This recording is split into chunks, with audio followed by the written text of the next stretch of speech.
Hello दोस्तों, स्वागत है इस वीडियो में। कैसे हैं आप? उम्मीद है आप सब अच्छे हैं और आप इस वीडियो सीरीज़ को लगातार देख रहे होंगे। पसंद आ रहा होगा, समझ में आ रहा होगा कॉन्सेप्ट्स, है ना। धीरे धीरे शुरू में डिफ़िकल्ट होता है, शुरू में डिफ़िकल्टी होती है, तकलीफ़ होता है समझने में कॉन्सेप्ट, बट जैसे जैसे आप क्वेश्चन सॉल्व करना शुरू करते हैं वैसे वैसे आपको समझ में आना शुरू होता है ना। तो उम्मीद है आप क्वेश्चन सॉल्व कर पा रहे होंगे खुद से, बिना क्वेश्चन का सोल्यूशन देखे, है ना।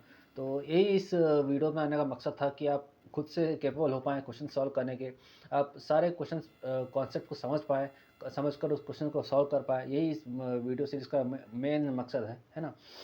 तो अब तक हमने कुछ 15-20 कुछ क्वेश्चन सॉल्व कर चुके हैं और आपने उम्मीद है आपने कई सारे क्वेश्चन सॉल्व किए, खुद से भी ट्राई किए होंगे सॉल्व करने का, अलग अलग सीरीज से अलग अलग क्वेश्चंस निकाल कर सॉल्व किया होगा आपने। तो स्टार्ट करते हैं आज का वीडियो। आज का वीडियो स्टार्ट करने से पहले एक सवाल ये है कि आपने अब तक काफ़ी कुछ लाइट के बारे में पढ़ा, रिफ्लेक्शन पढ़ा, रिफ्रैक्शन पढ़ा, डिफ्रैक्शन पढ़ा, पोलराइजेशन पढ़ा। तो आप बताइए कि लाइट जब रिफ्रैक्शन होती है, मतलब एक मीडियम से दूसरे मीडियम में जा रही है लाइट, तो उस लाइट की फिजिकल प्रॉपर्टीज़ पर क्या फ़र्क पड़ेगा। फिजिकल प्रॉपर्टीज़ का मतलब फ्रीक्वेंसी, वेवलेंथ, स्पीड, इस पर लाइट के कौन से प्रॉपर्टीज़ पर क्या फ़र्क पड़ेगा। सोचिए सोचिए और उसका नीचे जवाब दीजिए, ठीक है। चलिए स्टार्ट करते हैं आज का वीडियो। आज के वीडियो का पहला क्वेश्चन ये है। In a Young's double slit experiment, the two slits are 0.6 mm apart. Interference pattern is observed on a screen at a distance 80 cm from the slits. The first dark fringe is obtained directly opposite to one of the slits. The wavelength of light will be dash nanometer. ठीक है, क्या सवाल है friends? Again Young's double slit, पुराना concept, पुराना दोस्त अपना YDSC, हमारा यहाँ दोस्त यंग, उसने बहुत अच्छे, सॉरी नहीं बोलना चाहिए, बहुत बड़े साइंटिस्ट थे। तो हमारे यंग साइंटिस्ट जी यंग साइंटिस्ट हमारे यंग साइंटिस्ट जी एक एक्सपेरिमेंट लेकर आए। उन्होंने क्या एक्सपेरिमेंट किया? एक दो स्लिट वाला एक्सपेरिमेंट किया। हमने सबको पता है, हमने बहुत बार पढ़ा हुआ है, रिवाइज किया हुआ है ना, तो नया कुछ भी नहीं है। उस स्लिट में जो उन्होंने जो एक्सपेरिमेंट किया, उसका उनको एक डाउट आया और उन्होंने डाउट को क्वेश्चन बना दिया और उस क्वेश्चन को जेई में डाल दिया। वाह, अच्छा है। तो क्या किया उन्होंने? एक स्लिट बनाया उन्होंने। The first dark fringe is obtained directly opposite to one of the slits, मतलब पहला डार्क फ्रिंज, ये स्लिट है, ये स्लिट है, ये भी एक स्लिट है। इस पहला डार्क फ्रिंज जो है, ये सेंट्रल मैक्सिमा है। पहला dark fringe opposite to one of the slits, या तो यहाँ पर है या तो यहाँ पर है, यहाँ आ रहा है, ठीक है, opposite to one of the slits. तो आपको उस जब इस ये यहाँ पर डार्क फ्रिंज फॉर्म हो रहा है, तो आपको इस वेवलेंथ का, लाइट का वेवलेंथ बताना है, ठीक है। बहुत आसान है, बहुत आसान है, सोचिए कैसे बनेगा। अगेन थोड़ा ट्रिकी क्वेश्चन है बट आसान है। ट्राई कीजिए, खुद से बनाने का ट्राई कीजिए, फिर मैं बताता हूँ। Take your time and solve question.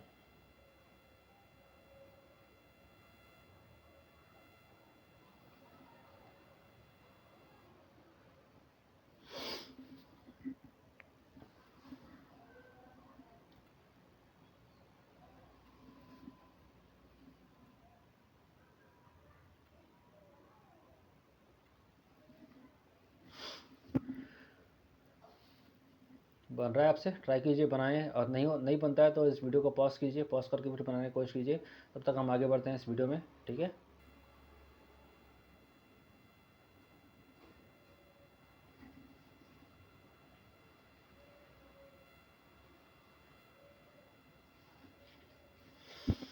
Given slit with दिया हुआ है आपको 0.6 mm या 6 × 10⁻⁴ मीटर, और दिया हुआ स्लिट स्क्रीन डिस्टेंस, स्लिट्स और स्क्रीन का डिस्टेंस कैपिटल D दिया हुआ है, ठीक है। तो वो कितना दिया हुआ? 80 सेंटीमीटर या 8 × 10⁻⁴ मीटर। और हमें पता है फर्स्ट डार्क फ्रिंज, ये याद रखिए फ्रेंड्स, ये मैंने कहा था ट्रिकी क्वेश्चन है, कुछ कुछ मेमोराइज करना पड़ता है, फॉर्मूले याद रखने पड़ते हैं। उसमें से एक फॉर्मूला ये है, पहला डार्क फ्रिंज बोल रहा है either one of the slits, मतलब टोटल स्लिट डिस्टेंस कितना है, स्मॉल डी।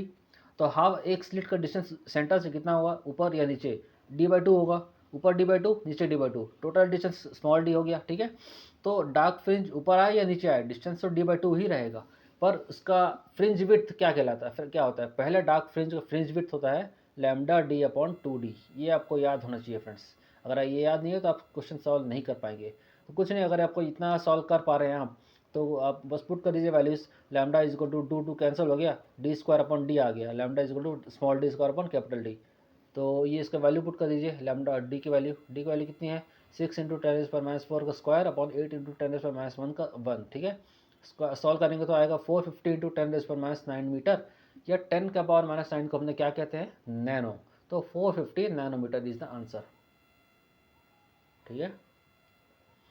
तो ये हो गया हमारा आंसर 450 नैनोमीटर। क्वेश्चन क्या हमारे नैनोमीटर में पूछा था,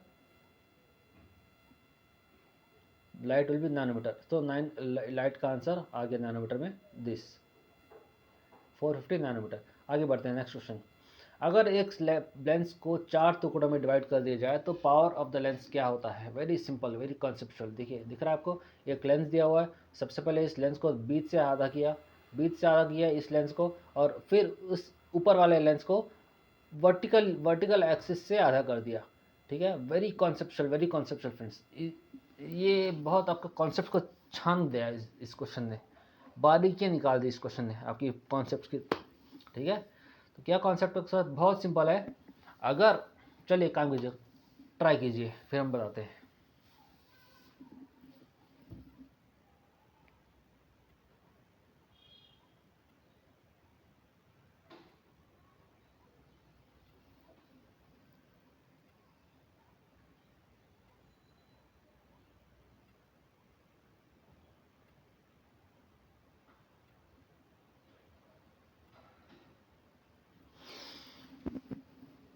देखिए क्वेश्चन क्या कह रहा है, a convex lens has power P, एक कॉन्वेक्स लेंस का पावर P है। It is cut into 2 halves along its principal axis. Further one piece out of the 2 halves is cut into 2 halves perpendicular to the principal axis as shown in the figure. Choose the incorrect option for the reported pieces. Incorrect option बताना है friends आपको। कभी कभी बच्चे क्या करते हैं, question ध्यान दे नहीं पाते हैं, करेक्ट और इनकरेक्ट में ध्यान से हट जाता है, और सही आंसर को भी गलत टिक करके आ जाते हैं, ठीक है। तो इसका ध्यान देंगे, करेक्ट ऑप्शन नहीं, इनकरेक्ट ऑप्शन देना, मतलब 3 सही है 1 गलत है, 3 सही है 1 गलत है, वो तो समझ में होता है, इसमें क्या नई बात क्या है, ठीक है। मैं ये बता रहा हूँ कि इन सारे बाकी जो कॉन्सेप्ट जो हैं पावर के, तीनों सही हैं, तीनों सही हैं। चलिए आगे बढ़ते हैं इस क्वेश्चन में। नेक्स्ट इसका जो मैंने कहा था, इस बहुत कॉन्सेप्चुअल क्वेश्चन है, कॉन्सेप्ट छान दिया इसने। तो कॉन्सेप्ट क्या है इसका, कि अगर आप हॉरिजेंटल लेंस को तोड़ेंगे, लेंस को काटेंगे, कन्वेक्स लेंस को, तो उसके पावर में कोई फर्क नहीं पड़ेगा, ठीक है। उसके पावर में कोई फर्क नहीं पड़ेगा, ठीक है। और अगर वर्टिकल कट करते हैं, तो वर्टिकल में कट करेंगे पावर को, तो फोकल लेंथ उसका हाफ हो जाता है, तो फोकल लेंथ हाफ हो जाता है तो पावर डबल हो जाता है उसका, ठीक है। वर्टिकल कट करते हैं तो फोकल लेंथ हाफ हो जाता है, बट अगर आप इसमें हॉरिजॉन्टल कट करते हैं अलोंग द प्रिंसिपल एक्सिस, तो उसके पावर में कोई फर्क नहीं पड़ता। Hence option C is the correct answer. This is the basic concept, very simple. If the lens is cut vertically along the axis, vertically along the vertical axis, then the focal length gets doubled and power becomes half, ठीक है। Focal length double हो जाता है, sorry उल्टा बोला मैंने, focal length gets doubled and power gets half, ठीक है। एज वी नो, हमें पता है पाई इज इक्वल टू 1/2 होता है, तो फोकल लेंथ डबल हो जाएगा तो पावर तो हाफ हो जाएगा। Hence from this we can infer is that power of lens L2 gets half. ये L2 इसमें, ये L2 दिख रहा है आपको डायग्राम में, L2 और L3 दोनों हाफ हो जाएंगे। L2 gets halved and also power of lens L3 gets halved। Power दोनों का पावर जो है वो हाफ हो जाता है किसका, और but if the lens is cut horizontally along principal axis, then focal length remains same and hence power remains same as P is equal to 1/f and does not get halved as shown in option A, ठीक है। Option A, according to this option A is correct। sorry, option C, L1 is P, no change in power, option C is correct, option C, ठीक है। No change बोला, half नहीं हो सकता, no change होगा। So option C, option C correct, ठीक है। चलिए आगे बढ़ते हैं। व्हाट इज नेक्स्ट क्वेश्चन, मैंने कहा था इस क्वेश्चन का स्टार्टिंग में, इस वीडियो के अंत तक देखते रहना, इस क्वेश्चन का आंसर बताऊंगा। और क्वेश्चन ये था कि if a wave gets refracted into a denser medium then which of the following is true. Wavelength, speed and frequency decreases, wavelength increases, speed decreases, and frequency remains constant. Wavelength and speed decreases but frequency remains constant. Option D, wavelength, speed and frequency तीनों ही increase होती हैं। तो सही answer क्या है इसका friends? Very simple.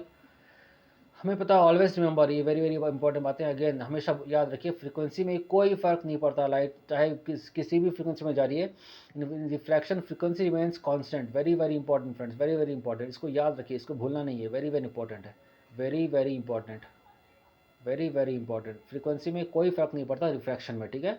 तो frequency में कोई फ़र्क नहीं पड़ता। हमें पता फॉर्मूला क्या होता है, nu is equal to C by lambda होता है, या C is equal to nu lambda होता है। अगर फ्रीक्वेंसी कांस्टेंट है तो लैम्डा और सी दोनों सेम होंगे। तो अगर लैम्डा डिक्रीज हो रहा है तो अकॉर्डिंग टू, अब हम ऑप्शन देख सकते हैं, हमारा ऑप्शन क्या है, frequency remains constant but wavelength और स्पीड। हमें पता है रेयर मीडियम से डेंसर मीडियम में जा रही है तो लाइट का स्पीड कम होता है ना। रेयर मीडियम से डेंसर मीडियम में लाइट जा रही है, तो क्वेश्चन में लिखा है डेंसर मीडियम, तो स्पीड कम होती है, स्पीड कम होगी तो वेवलेंथ भी कम होगा, but frequency remains constant, so answer is option C, correct. Clear? This is the concept, again simple concept वाले फ्रेंड्स से, ठीक है। चलिए फ्रेंड्स, ये हमारा वीडियो यहाँ खत्म होता है, नेक्स्ट वीडियो में फिर से मिलते हैं। पर सॉल्व करते रहिए, क्वेश्चन बनाते रहिए, प्रैक्टिस करते रहिए। Clear? Will meet in next video. Good bye.